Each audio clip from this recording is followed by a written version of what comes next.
The Spooky Tale of Prewitt Peacock, written and illustrated by Bill Peet. Prewitt was a wild peacock who lived far out in the jungle where most wild peacocks live. However, Prewitt was not as proud as a peacock, for he had nothing at all to be proud of. A peacock's great pride is in his glorious tail with all the beautiful blue-green eye spots. Prewitt's tail was no more than a few scraggly feathers with only 2 eye spots.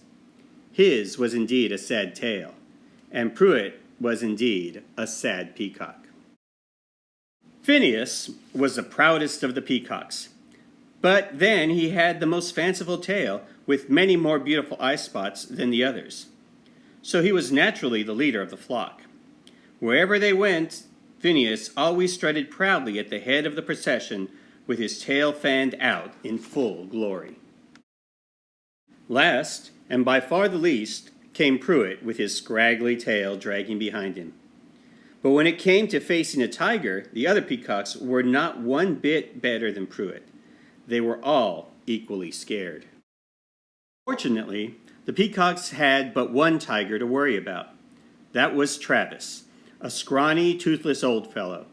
Other tigers had better things to do than chase peacocks and end up with a mouthful of feathers. But toothless old Travis could no longer afford to be choosy. He was down to such small game as toads and tadpoles. To him, a peacock would be a fancy feast if he could ever catch one. For such an old cat, he was pretty spry and ever so sly. So the peacocks always kept an eye cocked for old Travis. The second he made his leap, they took off like a shot, to go fluttering into a treetop. It was always a close call. Once the peacocks had recovered from their fright, the first thing they did was check their tails for fear they might have lost a feather. Losing a tail feather was always heartbreaking for a peacock. Scraggly, nothing of a tail was something he would never need to worry about. At least so he thought. But then Prewitt was in for a surprise. His tail had more growing to do, much more. One day he noticed that the eye spots had doubled in size, and fierce black eyebrows had sprouted just above them. And yet that was not the end of the tail. It continued to feather out. Before long, a jagged mouth appeared just below the enormous eyes. Then finally out sprang a pair of feathery arms with wildly clutching claws. "My tail has gone wild," exclaimed Prewitt. "It's turned into a green-eyed monster. What a terrible tale! But then, after all," he sighed, "I grew it, so I suppose I'll just have to get used to it. I only hope the other peacocks can, too."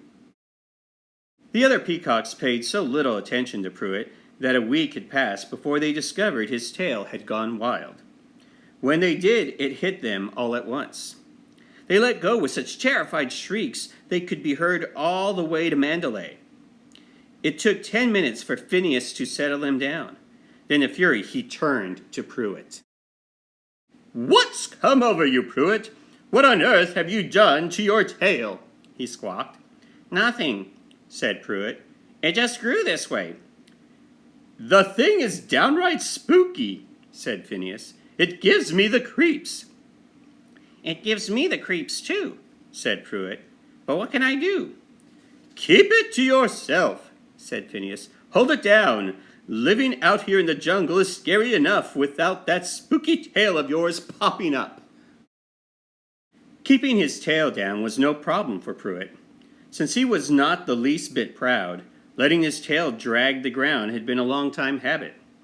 But this was an entirely different tail, and not one bit droopy. It was springy. One afternoon, to Prewitt's surprise, up it sprang. And there was Phineas, and Phineas was furious. "Prewitt!" he shrieked. "What did I tell you?" But, stammered Prewitt, "it's nothing but a bunch of feathers. Feathers can't hurt anyone." "Feathers or not," said Phineas, "it scares the wits out of us. So either get rid of the thing or leave the flock. Take your choice and let me know first thing in the morning." When Prewitt settled down to roost for the night in a treetop, his head was in a whirl.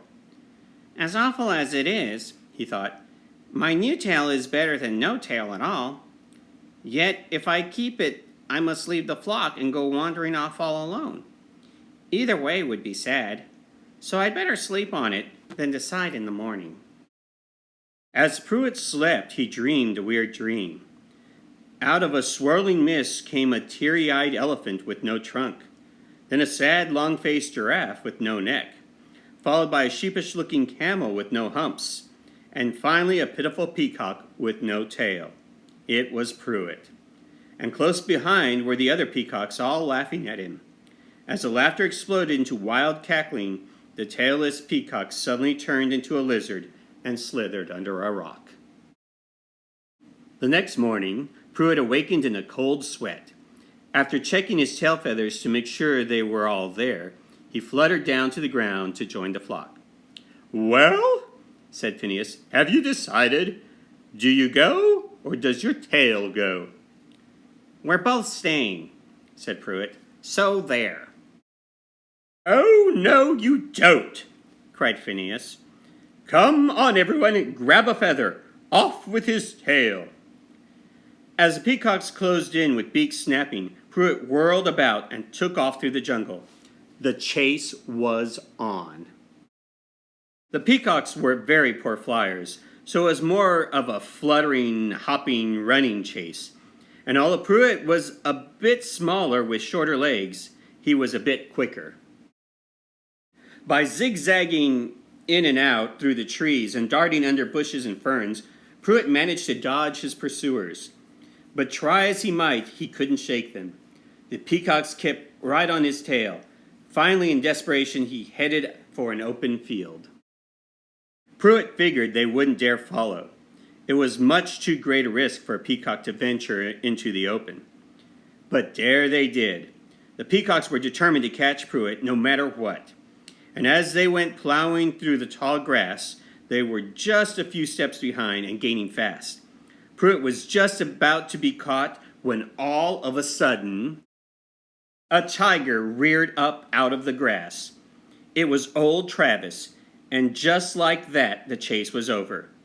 It was too late to turn back, and with no trees to flutter into, the peacocks were doomed. They were too terrified to move, so they just stood there waiting for the finish. Then just as the tiger was all set to spring, he let out a yowl of terror. Then in a panic, old Travis went leaping and bounding away to disappear in the distance. The peacocks were left stunned and bewildered. What could ever frighten the tiger? They wondered as they looked frantically about. Then all at once there it was, Prewitt's spooky tail. When Prewitt caught sight of the tiger, the tail sprang straight up in all its horror. There was no doubt but what Prewitt's tail had saved the day. When Phineas finally found his voice, he cried, "Prewitt! Prewitt! How can we ever repay you?" "There's no need to," said Prewitt. "It was nothing I did. It was my tail." "Just the same," said Phineas, "you deserve a reward. How would you like to take my place? We would be proud to have you as our leader." "Yes, yes," cried all the others. "Ever so proud." "Oh, no," said Prewitt. "I'm not bossy enough to be the leader. Besides, I'd rather wander about just as I please." "Then would you mind if we tag along?" asked Phineas, "just to keep you company?" "I don't mind at all," said Prewitt. "Tag along if you like." From that day on, wherever Prewitt went, the other peacocks followed close behind. Very close. And with so many faithful followers, Prewitt finally agreed to be their leader. They were behind him 100%. Of course, Prewitt knew why, but just the same, he couldn't help being proud. Now at last, Prewitt was truly as proud as a peacock.